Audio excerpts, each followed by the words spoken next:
Welcome back to part 4 of Operation Deep Clean the Kitchen. We're going to start with those top cupboards, do the middle bit, do the bottom corner cupboard as well, but only as far as the drawers.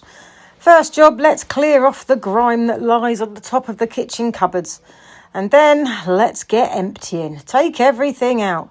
I love doing this because you really do find things that you've lost previously.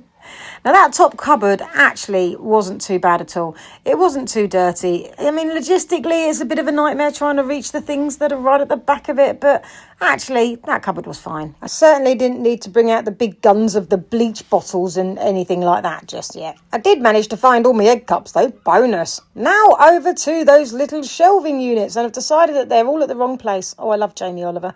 So I've got a cunning plan here. I want to put those cookbooks up so I can actually display them and everyone can see the wonders of the beautiful Jamie Oliver. So I needed to change the levels of those shelves. Now these are held in with these little grommet things, so it is certainly not a complicated job. But doesn't that look nice? Now the books are on display. Now it's over to this little side area, so I had to move around the telly. Now if I'm going to move around the telly, I'm going to give it a good clean and wipe off at least half a bowl full of spaghetti bolognese. Talking of spaghetti, there's my lovely glitter spaghetti pot, which I've decided will now live beautifully in that corner. I was trying to work out what I should put on that unit. I don't want to put too much so it looks cluttered, but I don't want to not have enough in there so it looks sparse either. Hopefully I'll get the right balance. Now onto the plate cupboard. This again wasn't too grubby. It didn't need too much bleach, although you can see there evidence that I gave it a slight amount. So the big plates went in the bottom. That was job done. Then into the cereal drawer. Now most of that was out of date. What is it with kids choosing cereal and then next minute not wanting that cereal anymore? So I managed to find one box of cereal that was in date. That was a simple one. Now on to what I can only describe as Narnia. Wow, I found loads of things in here.